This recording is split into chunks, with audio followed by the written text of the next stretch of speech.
Hello my dear students, ഈ ഒരു വീഡിയോയിൽ നമ്മൾ ഡിസ്കസ് ചെയ്യാൻ പോണത് ബയോമോളിക്യൂൾസ് എന്ന് പറയുന്ന ചാപ്റ്ററിലെ കുറച്ച് അതായത് ഈ ചാപ്റ്റർ നമ്മളൊന്ന് ചുരുക്കിയിട്ട് പഠിക്കാൻ പോവാം. എല്ലാ കണ്ടൻസും നമ്മൾ പറയും, പക്ഷേ വളരെ ഫാസ്റ്റായിട്ട് നമ്മൾ എന്തൊക്കെ പഠിക്കണം എന്നുള്ള കാര്യങ്ങൾ മാത്രമായിട്ട് എന്ത് ചെയ്യും, നമ്മൾ പെട്ടെന്ന് പറഞ്ഞു പോകും. ഓക്കെ, അപ്പോൾ നിങ്ങൾ ശരിക്കും ശ്രദ്ധിച്ചിരിക്കുക കേട്ടോ.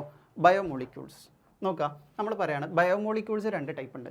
ഒന്ന് ബയോ മൈക്രോ മോളിക്യൂൾസ് ആണ്. അവരുടെ മോളിക്കുലാർ വെയിറ്റ് എന്ന് പറഞ്ഞാൽ 18 to 800 ഡാൾട്ടണാണ്. ഓക്കെ, അടുത്തത് ബയോ മാക്രോ മോളിക്യൂൾസ് ആണ്. അവരുടെ മോളിക്കുലാർ വെയിറ്റ് ഗ്രേറ്റർ ദാൻ 10,000 ഡാൾട്ടണാണ്. ഓക്കെ, ബയോ മൈക്രോ മോളിക്യൂൾസിൽ അമിനോ ആസിഡ്സ്, മോണോസാക്രൈഡ്സ് ഒക്കെയാണ് എക്സാമ്പിൾ വരിക. ബയോ മാക്രോ മോളിക്യൂൾസിൽ 4 ആൾക്കാരുണ്ട്: proteins, lipids, polysaccharides, nucleic acids.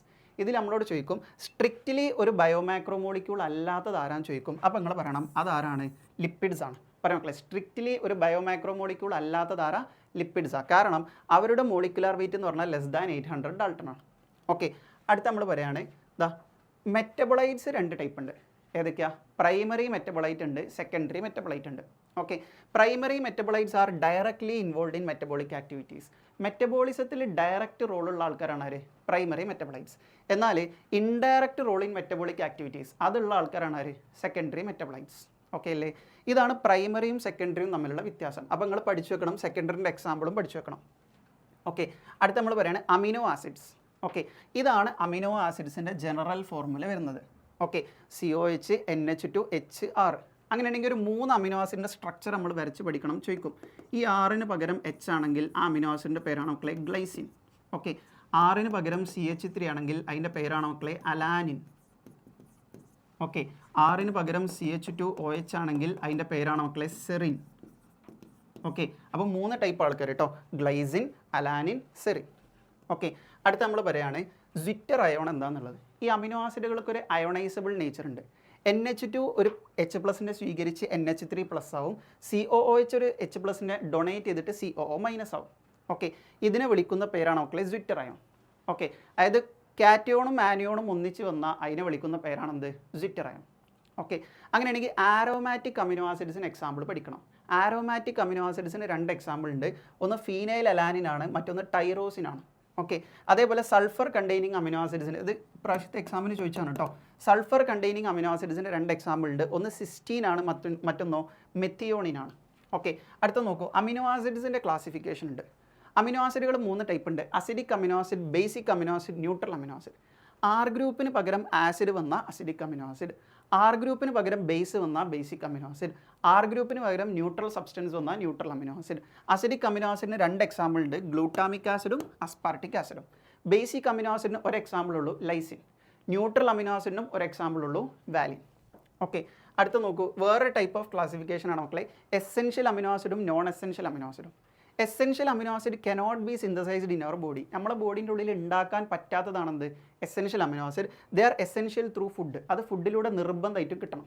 എന്നാൽ non essential amino acid can be synthesised in our body. നമ്മുടെ ബോഡിൻ്റെ ഉള്ളിൽ ഉണ്ടാക്കാൻ പറ്റുന്നതാണെന്ത്, non essential amino acid. It is not essential through food. അത് ഫുഡിലൂടെ എന്തല്ല, എസെൻഷ്യൽ അല്ല. അതുകൊണ്ടാണ് നോട്ട് എസെൻഷ്യൽ ത്രൂ ഫുഡ് ആയതുകൊണ്ടാണ് നോൺ എസെൻഷ്യൽ അമിനോ ആസിഡ് ആയത്. ഓക്കെ അല്ലേ? അടുത്ത നോക്കുക, പ്രോട്ടീൻസിനെ കുറിച്ച് നമ്മൾ പഠിക്കാനുള്ളത്. പ്രോട്ടീൻസിൻ്റെ മോണോമർ അമിനോ ആസിഡാണ്. പറയാം, പ്രോട്ടീൻ്റെ മോണോമർ ഏതാ, അമിനോ ആസിഡാണ്. അമിനോ ആസിഡുകൾക്കിടയിൽ കാണപ്പെടുന്ന ബോണ്ട് ഏതാ, പെപ്റ്റൈഡ് ബോണ്ടാ. പറയാം, ഏത് ബോണ്ടാ, പെപ്റ്റൈഡ് ബോണ്ടാ. പിന്നെ നമ്മൾ പറയാം proteins are made up of different types of amino acids. പ്രോട്ടീൻസിന് ഉണ്ടാക്കിയിട്ടുള്ളത് different type of amino acid വെച്ചിട്ടാണ്. ഓക്കെ, സോ പ്രോട്ടീൻസ് ആർ, അതുകൊണ്ട് തന്നെ പ്രോട്ടീൻസ് എന്താണ്, hetero polymers and not a homo polymer. പ്രോട്ടീനുകൾ എന്താണ്, ഹെറ്ററോ പോളിമർ ആണ്, എന്തല്ല, ഹോമോ പോളിമർ അല്ല. പിന്നെ നമ്മൾ പറയുകയാണ് ഫങ്ഷൻസ് ഓഫ് പ്രോട്ടീൻസ്. പ്രോട്ടീൻസിൻ്റെ ഫംഗ്ഷൻ, ഈ ഒരു സാധനം ഭയങ്കര ഇമ്പോർട്ടൻ്റ് ആണ്. ഇവിടുന്ന് പല ക്വസ്റ്റിനും ചോദിച്ചിട്ടുണ്ട്. എന്തൊക്കെ എക്സാമ്പിൾസ്? കൊളാജൻ. എന്താ കൊളാജൻ്റെ ഫംഗ്ഷൻ? ഇൻ്റർ സെല്ലുലാർ ഗ്രൗണ്ട് സബ്സ്റ്റൻസാണ്. ട്രിപ്സിൻ ഒരു എൻസൈമാണ്. ഇൻസുലിൻ ഒരു ഹോർമോണാണ്. ആൻറ്റിബോഡി ഫൈറ്റ്സ് അഗെയിൻസ്റ്റ് ഇൻഫെക്ഷ്യസ് ഏജൻസാണ്. ഫൈബ്രിനോജൻ ബ്ലഡ് ക്ലോട്ടിങ്ങിന് സഹായിക്കും. GLUT4 enables glucose transport into cell. ഗ്ലൂക്കോസിൻ്റെ ഗ്ലൂയും ട്രാൻസ്പോർട്ടിൻ്റെ ടീം, അതാണ് GLUT4. അടുത്തത് most abundant protein in animal world. Animal വേൾഡിൽ ഏറ്റവും കൂടുതൽ കാണപ്പെടുന്ന പ്രോട്ടീൻ ഏതാണെന്ന് ചോദിച്ചാൽ ഞങ്ങൾ പറയണം ഏതാണ്, കൊളാജന. അടുത്തത് most abundant protein in whole biosphere, അതേതാ, റുബിസ്കോ ആണ്. പറയാം മക്കളെ, ഏതാണ്, റുബിസ്കോ ആണ്. ഓക്കെ, അടുത്ത നമ്മൾ പറയുന്നത് സ്ട്രക്ചർ ഓഫ് പ്രോട്ടീൻസാണ്. പ്രോട്ടീൻസിന് 4 ടൈപ്പ് ഓഫ് സ്ട്രക്ചർ ഉണ്ട്. ഫസ്റ്റത്തെ സ്ട്രക്ചറാണ് മക്കളെ പ്രൈമറി സ്ട്രക്ചർ. പ്രൈമറി സ്ട്രക്ചറിൻ്റെ ഷേപ്പ് ലീനിയർ ആണ്. അതിൻ്റെ സിഗ്നിഫിക്കൻസ് എന്താ? It gives positional information of amino acids. Amino ആസിഡ്സിൻ്റെ പൊസിഷൻ അറിയാൻ പറ്റും. ഒന്നാമത്തെ അമിനോ ആസിഡിനെ എൻ ടെർമിനൽ അമിനോ ആസിഡ് എന്നും ലാസ്റ്റത്തെ അമിനോ ആസിഡിനെ സി ടെർമിനൽ അമിനോ ആസിഡ് എന്നും വിളിക്കും. സെക്കൻഡറി സ്ട്രക്ചർ 2 ടൈപ്പ് ഉണ്ട്. ഇതേപോലെ ഹെലിക്സ് രൂപത്തിലാണെങ്കിൽ ആൽഫ ഹെലിക്സ് ആണ്. Primary structure 1 ഡയമെൻഷനിലാണ്, secondary structure 2 ഡയമെൻഷനിലാണ്. ഇതേപോലെ ഷീറ്റിലേക്ക് ആണെങ്കിൽ ബീറ്റ പ്ലീറ്റഡ് ഷീറ്റ് എന്നും വിളിക്കും. ഓക്കെ, അടുത്ത നമ്മൾ പറയുകയാണ് ടെർഷ്യറി സ്ട്രക്ചർ 3 ഡയമെൻഷനിലാണ്, 3D ആണ്. ഓക്കെ, അതിൻ്റെ ഷേപ്പ് ഹോളോ വുളൺ ബോളാണ്. ഫിഗർ കണ്ടാൽ മനസ്സിലാക്കാൻ പഠിക്കണം കേട്ടോ, സെൻസ് ചെയ്യാൻ പഠിക്കണം. എന്താ അതിൻ്റെ significance? It is necessary for many biological activities. ബോഡിയിലുള്ള ബയോളജിക്കൽ ആക്ടിവിറ്റീസ് നടക്കണമെങ്കിൽ ടെർഷ്യറി സ്ട്രക്ചർ വേണം. പിന്നെ ക്വാട്ടർണറി സ്ട്രക്ചറാണ്. അതെപ്പോഴാണ് വരയ്ക്കുക? If more than 1 polypeptide chain present ആണെങ്കിൽ അപ്പോഴാണ് നമ്മൾ എന്ത് വരയ്ക്കുക? ക്വാട്ടർണറി സ്ട്രക്ചർ വരയ്ക്കുക. എന്താ അതിന് എക്സാമ്പിൾ? അഡൾട്ട് ഹീമോഗ്ലോബിൻ ആണ് എക്സാമ്പിൾ. പറയാം എന്താ എക്സാമ്പിൾ? Adult haemoglobin. അതിന് 4 ചെയിൻ ഉണ്ട്, 2 ആൽഫ ചെയിനും 2 ബീറ്റ ചെയിനും ഉണ്ട്.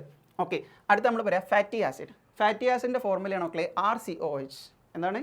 RCOH. ഫാറ്റി ആസിഡ് 2 ടൈപ്പ് ഉണ്ട്. ഒന്ന് സാച്ചുറേറ്റഡ് ഫാറ്റി ആസിഡ് ആണ്, അതിന് സിംഗിൾ ബോണ്ട് മാത്രമേ ഉള്ളൂ. അടുത്തത് അൺസാച്ചുറേറ്റഡ് ഫാറ്റി ആസിഡ് ആണ്, അതിന് ഡബിൾ ഓർ ട്രിപ്പിൾ ബോണ്ട് ഉണ്ട്. ഓക്കെ, എന്താ സാച്ചുറേറ്റഡിന് എക്സാമ്പിൾ? സാച്ചുറേറ്റഡിന് എക്സാമ്പിൾ ആണ് മക്കളെ പാൽമിറ്റിക് ആസിഡ്. അതിൽ ടോട്ടൽ 16 കാർബൺ ഉണ്ട്. പറയാം മക്കളെ എത്ര കാർബണാ? 16 കാർബൺ. എന്താ അതിൻ്റെ formula? CH3CH2 14 times COH. Palmitic ആസിഡിൻ്റെ ഫോർമുല എന്താ? CH3CH2 14 times COH. അടുത്തത് അൺസാച്ചുറേറ്റഡിന് എക്സാമ്പിൾ അറാക്കിഡോണിക് ആസിഡ് ആണ്, അതിൽ 20 കാർബൺ ഉണ്ട്. ഓക്കെ, പിന്നെ ഗ്ലിസറോൾ ആണ്. ഗ്ലിസറോളിൻ്റെ സ്ട്രക്ചർ വരയ്ക്കാൻ പഠിക്കണം, എക്സാമിന് ചോദിക്കും. അതിനെ വിളിക്കുന്ന വേറെ പേരാണ് മക്കളെ ട്രൈ ഹൈഡ്രോക്സി പ്രൊപ്പൈൻ എന്നാണ് വിളിക്കുക. ഓക്കെ, അടുത്തത് ഗ്ലിസറൈഡ് ആണ്. എങ്ങനെ ഗ്ലിസറൈഡ് ഉണ്ടാവുക? ഗ്ലിസറോളും ഫാറ്റി ആസിഡും കൂടി ചേർന്നാലാണ് എന്തുണ്ടാവുക? ഗ്ലിസറൈഡ് ഉണ്ടാവുക. അവിടെ കാണപ്പെടുന്ന ബോണ്ട് ഏതാ മക്കളെ? എസ്റ്റർ ബോണ്ടാണ്. പഠിച്ചു വെക്കണം. ട്രൈ ഗ്ലിസറൈഡിൻ്റെ സ്ട്രക്ചർ കണ്ടാൽ മനസ്സിലാക്കണം, വരക്കാൻ പഠിക്കണ്ട. ഓക്കെ, ഇത് ഫോസ്ഫോലിപ്പിഡൈറ്റൽ ലെസിത്തിൻ്റെ സ്ട്രക്ചറാണ്, ഇതും കണ്ടാൽ മനസ്സിലാക്കാൻ പഠിക്കണം. ഇത് കൊളസ്ട്രോളിൻ്റെ സ്ട്രക്ചറാണ്, ഇതും കണ്ടാൽ മനസ്സിലാക്കാൻ പഠിക്കണം. കണ്ടാൽ മനസ്സിലാക്കാൻ പഠിച്ചാൽ മതി, വരച്ച് പഠിക്കണ്ട. ഓക്കെ, അടുത്തത് പോളിസാക്കറൈഡ്സ് ആണ്. അതിൻ്റെ മോണോമർ ആണ് മക്കളെ മോണോസാക്കറൈഡ്. അവിടെ കാണപ്പെടുന്ന ബോണ്ടിൻ്റെ പേരാണ് ഗ്ലൈക്കോസിഡിക് ബോണ്ട്. ഓക്കെ, ഒരു പോളിസാക്കറൈഡിൻ്റെ റൈറ്റ് എൻഡ് നമ്മൾ റെഡ്യൂസിങ് എൻഡ് എന്നും ലെഫ്റ്റ് എൻഡ് നമ്മൾ നോൺ റെഡ്യൂസിങ് എൻഡ് എന്നും വിളിക്കും. എന്നിട്ട് നമ്മൾ എക്സാമ്പിൾ പറയാം. First one cellulose. എന്താ cellulose? It is a homo polymer of glucose. ഗ്ലൂക്കോസിൻ്റെ ഹോമോ പോളിമർ ആണെന്ത്? സെല്ലുലോസ്. അടുത്തത് സ്റ്റാർച്ച് ആണ്. അതും ഒരു ഹോമോ പോളിമർ ഓഫ് ഗ്ലൂക്കോസ് ആണ്. സ്റ്റാർച്ചും അയോഡിനും കൂടി ചേർന്ന ബ്ലൂ കളർ ഉണ്ടാവും. ഓക്കെ, അടുത്തത് ഗ്ലൈക്കോജൻ ആണ്. അതും ഒരു ഹോമോ പോളിമർ ഓഫ് എന്താ? ഗ്ലൂക്കോസാണ്. അടുത്തത് ഇനുലിൻ ആണ്. അത് ഹോമോ പോളിമർ ഓഫ് ഫ്രക്ടോസ് ആണ്. അപ്പോൾ ഈ 3 homo polymer of glucose, inulin homo polymer of fructose. അടുത്തത് കൈറ്റിൻ ആണ്, homo polymer of N acetyl glucosamine. ഇതെല്ലാം പോളിസാക്കറൈഡ്സിന് എക്സാമ്പിളാണ്. അടുത്തത് ന്യൂക്ലിക് ആസിഡ് ആണ്. 2 ടൈപ്പ് ന്യൂക്ലിക് ആസിഡ് ഉണ്ട്, DNA ഉണ്ട്, RNA ഉണ്ട്. ഇതിൻ്റെ മോണോമർ ന്യൂക്ലിയോട്ടൈഡാണ്. ഒരു ന്യൂക്ലിയോട്ടൈഡിൽ 3 കമ്പോണൻസ് ഏതൊക്കെയാണ് ചോദിക്കും. അപ്പോൾ നിങ്ങൾ പറയണം പെൻറ്റോസ് ഷുഗർ ഉണ്ട്, നൈട്രജൻ ബേസ് ഉണ്ട്, ഫോസ്ഫേറ്റ് ഗ്രൂപ്പ് ഉണ്ട്. മറ്റൊരാളുടെ പേരാണ് മക്കളെ ന്യൂക്ലിയോസൈഡ്.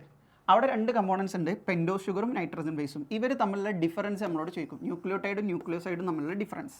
അടുത്തത് നൈട്രജൻ ബേസസ് 2 ടൈപ്പ് ഉണ്ട്, പ്യൂരിൻ ഉണ്ട്, പിരിമിഡിൻ ഉണ്ട്. പ്യൂരിൻ 2 എക്സാമ്പിളാണ് അഡിനിനും ഗുവാനിനും. പിരിമിഡിന് 3 എക്സാമ്പിൾ കട്ട് നാലോയിക്കുക, സൈറ്റോസിൻ, യുറാസിൽ, തൈമിൻ. ഇത് AG നാലോയിക്കുക. ഇവിടെ 2 സ്ട്രക്ചർ തന്നിരിക്കണം. പ്യൂരിനിൽ 2 റിംഗ് ഉണ്ട്, പിരിമിഡിൽ 1 റിംഗ് ഉള്ളൂ. NCERT തന്ന ഫിഗർ മാത്രമേ ചോദിക്കുള്ളൂ, നമ്മളോട് ഒരിക്കലും വരക്കാൻ ചോദിക്കില്ല. അവിടെ നിങ്ങൾ ഇങ്ങനെ പഠിച്ചാൽ മതി. 2 റിംഗ് ഉണ്ടെങ്കിൽ അഡിനിനാണ്, 1 റിംഗ് ഉണ്ടെങ്കിൽ ഉറാസില. അങ്ങനെ പഠിച്ചാൽ മതി. ഓക്കെ, പിന്നെ നമ്മൾ പറയുകയാണ് അടുത്താണ് മക്കളെ നൈട്രജൻ ബേസുകളും ന്യൂക്ലിയോസൈഡും ന്യൂക്ലിയോട്ടൈഡും. അഡിനിൻ്റെ ന്യൂക്ലിയോസൈഡിൻ്റെ പേരാണ് അഡിനോസിൻ. ഓസിൻ ആഡ് ചെയ്ത് കൊടുക്കുക. ഗുവാനിൻ ആണെങ്കിൽ ഗുവാനോസിൻ. കാരണം അത് 2 പ്യൂരിൻസാണ്. പ്യൂരിൻസിന് നമ്മൾ ഓസിനാണ് ആഡ് ചെയ്ത് കൊടുക്കേണ്ടത്. പിരിമിഡിൻസിന് നമ്മൾ ലാസ്റ്റ് കട്ട് ചെയ്തിട്ട് ഇഡിൻ ആഡ് ചെയ്ത് കൊടുക്കുക. സൈറ്റോസിൻ സൈറ്റിഡിനാവും, യുറാസിൽ യുറിഡിനാവും, തൈമിൻ തൈമിഡിനാവും. അടുത്ത ന്യൂക്ലിയോടൈഡ് എഴുതാൻ എല്ലാത്തിൻ്റെ ലാസ്റ്റ് ഇലിക് ആസിഡ് ആഡ് ചെയ്ത് കൊടുക്കുക. Adenylic acid, guanylic acid, cytidylic acid, uridylic acid, thymidylic acid. This is very very important. ഇത് എക്സാമിന് ചോദിക്കുന്ന ക്വസ്റ്റ്യനാണ്. ഓക്കെ അല്ലേ? അടുത്ത നമ്മൾ പറയുകയാണ് എൻസൈംസിനെ കുറിച്ച്. Enzymes are biological catalyst. Almost all എൻസൈംസും പ്രോട്ടീൻസ് ആണ്. ചില എൻസൈമുകൾ ന്യൂക്ലിക് ആസിഡ് ആണ്. അതിനെ വിളിക്കുന്ന ഒറ്റ പേരെന്താ ചോദിക്കും. അതിനെ വിളിക്കുന്ന ഒറ്റ പേരാണോ ക്ലിയർ? റൈബോസൈം. എന്താ വിളിക്കുക? റൈബോസൈം എന്ന് വിളിക്കും. ഓക്കെ, പിന്നെ നമ്മളോട് ഈ ഗ്രാഫ് തന്നിട്ട് ക്വസ്റ്റ്യൻ ചോദിക്കും. ഓക്കെ, ഈ ഗ്രാഫ് എന്താ റെപ്രസെൻറ്റ് ചെയ്യണമെന്ന് ചോദിക്കും. ഈ ഗ്രാഫിൻ്റെ പേരെന്താന്ന് ചോദിക്കും. അപ്പോൾ നമ്മൾ പറയണം ഈ ഗ്രാഫിൻ്റെ പേരാണോ clear? Activation energy graph of an enzyme. ഒരു എൻസൈമിൻ്റെ ആക്ടിവേഷൻ എനർജി ഗ്രാഫാണത്. ഓക്കെ, ഈ ഗ്രാഫിൽ എൻസൈമിൻ്റെ റോൾ എന്താണെന്ന് ചോദിക്കും. അപ്പോൾ നമ്മൾ പറയണം enzyme decreases the activation energy. Enzyme എന്ത് കുറക്കുന്നു? ആക്ടിവേഷൻ എനർജി കുറക്കുന്നു. ഓക്കെ അല്ലേ?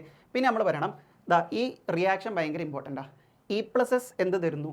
ഇ എസ് തരുന്നു, അതെന്താവും ഇ പി ആവും, അത് ലാസ്റ്റ് എന്താവും ഇ പ്ലസ് പി ആവും. ഇതിൽ നമ്മളോട് ചോദിക്കും ഇ എന്താ ചോദിക്കും. അപ്പോൾ നിങ്ങൾ പറയണം ഇ എന്ന് പറഞ്ഞാൽ എൻസൈം ആണ്, പിന്നെ എസ് എന്താ സബ്സ്ട്രേറ്റ് ആണ്, പി എന്താ പ്രൊഡക്റ്റ് ആണ്. ഇത് നമ്മളോട് ചോദിക്കുന്ന ക്വസ്റ്റ്യനാണ്. ഓക്കെ, അടുത്ത നമ്മൾ പറയുന്നത് factors affecting enzyme activity. Enzyme ആക്ടിവിറ്റിനെ അഫക്റ്റ് ചെയ്യുന്ന 4 ഫാക്ടേഴ്സ് ഉണ്ട്. ഫസ്റ്റ് വൺ ടെമ്പറേച്ചർ ആണ്, രണ്ടാമത്തെ പി എച്ച് ആണ്. ഓക്കെ, ഇതിൻ്റെ രണ്ടിൻ്റെയും ഗ്രാഫ് പഠിക്കണം. ടെമ്പറേച്ചർ കൂടി വരികയനുസരിച്ച് എൻസൈം ആക്ടിവിറ്റി കൂടും, ഒരു പോയിന്റിലെത്തിയാൽ മാക്സിമത്തിലെത്തും. ആ മാക്സിമത്തിലെത്തുന്ന ടെമ്പറേച്ചറിനെയാണ് നമ്മൾ എന്തെന്ന് വിളിക്കുക, ഒപ്റ്റിമം ടെമ്പറേച്ചർ എന്ന് വിളിക്കുക. എൻസൈം ആക്ടിവിറ്റി മാക്സിമത്തിലെത്തുന്ന ടെമ്പറേച്ചറാണ് optimum temperature.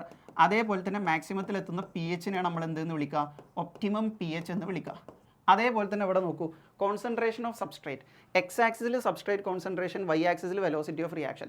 This is very very important. ഇത് ഇങ്ങനെ തന്നെ ഒരുപാട് പ്രാവശ്യം എക്സാമിന് ചോദിച്ചിരിക്കുന്നത്. സബ്സ്ട്രേറ്റ് കോൺസെൻട്രേഷൻ കൂടുമ്പോൾ വെലോസിറ്റി ഓഫ് റിയാക്ഷനും കൂടും, മാക്സിമത്തിലെത്തും, പിന്നെ കൂട്ടിക്കഴിഞ്ഞാൽ വെലോസിറ്റി ഓഫ് റിയാക്ഷൻ എന്ത് ചെയ്യില്ല, കൂടില്ല. ഓക്കെ, അതിൻ്റെ റീസൺ എന്താ ചോദിക്കും. അപ്പോൾ നിങ്ങൾ എഴുതി കൊടുക്കണം ഇറ്റ് ഈസ് ബിക്കോസ്, ഞാൻ ഈ വെള്ള കളറിൽ ഇവിടെ എഴുതിക്കുന്നത് ഇറ്റ് ഈസ് ബിക്കോസ്, ഇതാണ് question. Okay, it is because enzyme molecules are fewer than substrate molecule. Enzyme എപ്പോഴും സബ്സ്ട്രേറ്റിനേക്കാൾ കുറവായിരിക്കും. And there are no free enzymes to bind with substrate. സബ്സ്ട്രേറ്റുമായിട്ട് ബൈൻഡ് ചെയ്യാൻ എന്തില്ല, ഫ്രീ ആയിട്ട് നിൽക്കുന്ന എൻസൈമുകളില്ല. വെരി വെരി ഇമ്പോർട്ടൻ്റ് ആണ് കേട്ടോ. ഓക്കെ, അടുത്ത നമ്മൾ വരിക enzyme inhibition. The substances that shut off enzyme activity. Enzyme ആക്ടിവിറ്റിനെ കുറക്കുന്ന ആൾക്കാരാണ് ആര്, inhibitors. When inhibitor closely resembles the substrate. സബ്സ്ട്രേറ്റിനോട് ഭയങ്കര സിമിലാരിറ്റി ഇൻഹിബിറ്റർ കാണിക്കുകയാണെങ്കിൽ അതിനെ വിളിക്കുന്ന പേരാണ് മക്കളെ കോമ്പറ്റീറ്റീവ് ഇൻഹിബിഷൻ. എന്താ വിളിക്കുക, കോമ്പറ്റീറ്റീവ് ഇൻഹിബിഷൻ എന്നാണ് വിളിക്കുക. പിന്നെ നമ്മൾ പറഞ്ഞു അതിന് എക്സാമ്പിൾ ആണെന്ത്, inhibition of succinic dehydrogenase by malonate. Succinic ഡീഹൈഡ്രോജിനേസിനെ ആര് ഇൻഹിബിറ്റ് ചെയ്യുക, മാലോണേറ്റ് ഇൻഹിബിറ്റ് ചെയ്യുക ഇൻ പ്ലേസ് ഓഫ് സക്സിനേറ്റ്, സക്സിനേറ്റിൻ്റെ പ്ലേസിൽ. ഓക്കെ, അതിൻ്റെ യൂസാണ് control of bacterial pathogens. Bacterial പാത്തജൻസിന് എന്ത് ചെയ്യുക, കൺട്രോൾ ചെയ്യുക. ഓക്കെ, അടുത്ത നമ്മൾ പറയുന്നത് ക്ലാസിഫിക്കേഷൻ ഓഫ് എൻസൈംസാണ്. എൻസൈംസിനെ നമ്മൾ 6 എണ്ണാക്കി തിരിക്കും. ഒന്നാമത്താണ് മക്കളെ ഓക്സിഡോ റിഡക്റ്റേസസ്. അതിനെ വിളിക്കുന്ന വേറെ പേരാണെന്ത്, ഡീഹൈഡ്രോജിനേസസ്. ഓക്കെ, അതെന്താ കാറ്റലൈസ് ചെയ്യുക, oxido reduction between 2 substrate S and S dash. Okay, അതിൻ്റെ റിയാക്ഷൻ നോക്കൂ, S oxidised plus S dash reduced. എന്താ കിട്ടുക, S reduced plus S dash oxidised ആയിട്ട് മാറും. രണ്ടാമത്തെ ട്രാൻസ്ഫറൈസസ് ആണ്. It catalyses transfer of a group G. ആ ഗ്രൂപ്പ് ജി ഏതുമാവാം, അതർ ദാൻ ഹൈഡ്രജൻ. ഹൈഡ്രജൻ അല്ലാത്ത ഏത് ഗ്രൂപ്പും ആവാം. ഓക്കെ, അതിൻ്റെ റിയാക്ഷൻ എങ്ങനെയാണ്, S G plus S dash gives S plus S dash G. Okay അല്ലേ. ഇനി മൂന്നാമത്തെ മക്കളെ ഹൈഡ്രോളൈസസ്. ഓല് കാറ്റലൈസ് ചെയ്യുക ഹൈഡ്രോളിസിസ് ആണ്. ഓക്കെ, അടുത്തത് ലയേസസ് ആണ്. ഓല് കാറ്റലൈസ് ചെയ്യുക removal of groups by mechanisms other than hydrolysis. Hydrolysis അല്ലാത്ത ഏതെങ്കിലും ഒരു മെക്കാനിസം വെച്ചിട്ട് ഗ്രൂപ്പുകൾ റിമൂവ് ചെയ്യുക. അതിന് റിയാക്ഷൻ ഉണ്ട്, സി സി ബോണ്ട് ഉണ്ട്, അത് എക്സും വൈയുമായിട്ട് ചേരുമ്പോൾ X Y plus C double bond C ആവും. അടുത്തത് ഐസോമറൈസസ് ആണ്. ഓല് ഫംഗ്ഷൻ ചെയ്യുക ഇൻ്റർ കൺവേർഷൻ ഓഫ് ഐസോമേഴ്സാണ്. ഐസോമേഴ്സിനെ അങ്ങോട്ടും ഇങ്ങോട്ടും കൺവേർട്ട് ചെയ്യുക. അടുത്തത് ലിഗേസസ് ആണ്. ഓല് എന്താ ചെയ്യുക, ലിങ്കിങ് ടുഗദർ ഓഫ് 2 കോമ്പൗണ്ട്സ് ആണ് ഓല് ചെയ്യുന്ന ഫംഗ്ഷൻ. ഓക്കെ, ലാസ്റ്റ് ടോപ്പിക് ആണ് കോ ഫാക്ടേഴ്സ്. ഓക്കെ, ഇതിൽ നമ്മൾ പറയുകയാണ് ഈ ഒരു സാധനം ഭയങ്കര ഇമ്പോർട്ടൻ്റ് ആണ്. എൻസൈമിന് 2 പാർട്സ് ഉണ്ട്. ഒന്ന് പ്രോട്ടീൻ പാർട്ടും മറ്റൊന്ന് നോൺ പ്രോട്ടീൻ പാർട്ടും. പ്രോട്ടീൻ പാർട്ടിനെ വിളിക്കുന്ന പേരാണ് മക്കളെ അപ്പോ എൻസൈം. നോൺ പ്രോട്ടീൻ പാർട്ടിനെ വിളിക്കുന്ന പേരാണെന്ത്, cofactor. Cofactors 3 type ഉണ്ട്. പ്രോസ്റ്റെറ്റിക് ഗ്രൂപ്പ് ഉണ്ട്, കോ എൻസൈംസ് ഉണ്ട്, മെറ്റൽ അയോൺസ് ഉണ്ട്. എന്താ വ്യത്യാസം, prosthetic groups are tightly bound with apoenzyme. അപ്പോ എൻസൈമിനോട് ടൈറ്റ് ആയിട്ട് ബൈൻഡ് ചെയ്തിട്ടുള്ള ആൾക്കാരാണ് ആര്, prosthetic groups. Coenzymes are transiently bound with apoenzyme. Transient ആയിട്ട് ടെമ്പററി ബൈൻഡിങ് ആണെന്ത്, coenzymes. Metal ions forms coordination bond with apoenzyme. Okay അല്ലേ. പിന്നെ നോക്കൂ എക്സാമ്പിൾ നോക്കുക. പ്രോസ്റ്റെറ്റിക് ഗ്രൂപ്പിന് എക്സാമ്പിളാണ് ഹീം. ഓക്കെ, കോ എൻസൈമിന് എക്സാമ്പിളാണ് NAD NADP. അവിടെ കാണപ്പെടുന്ന വൈറ്റമിൻ്റെ പേരാണ് മക്കളെ നിയാസിൻ. പിന്നെ മെറ്റൽ അയോൺസിന് എക്സാമ്പിളാണ് Zn2+, സിങ്ക്. ഓക്കെ, പിന്നെ നമ്മളോട് ചോദിക്കും കോ ഫാക്ടർ റിമൂവ് ചെയ്താൽ എന്താ സംഭവിക്കാൻ ചോദിക്കും. What happens when co factor is removed. Very very important ആണ്. ലാസ്റ്റ് നമ്മൾ പഠിക്കണം catalytic activity is lost when co factor is removed. ഒരു എൻസൈമിൻ്റെ കാറ്റലിറ്റിക് ആക്ടിവിറ്റി നഷ്ടപ്പെടും when co factor is removed. ഇത്രയും കാര്യങ്ങളാണ് ബയോമോളിക്യൂൾസ് എന്ന് പറയുന്ന ചാപ്റ്ററിൽ നമ്മൾ പഠിക്കുന്നത്. വെരി വെരി ഇമ്പോർട്ടൻ്റ് ആയിട്ടുള്ള ഒരു ചാപ്റ്ററാണ്. നല്ല വൃത്തിക്ക് പഠിച്ചു വെക്കുക.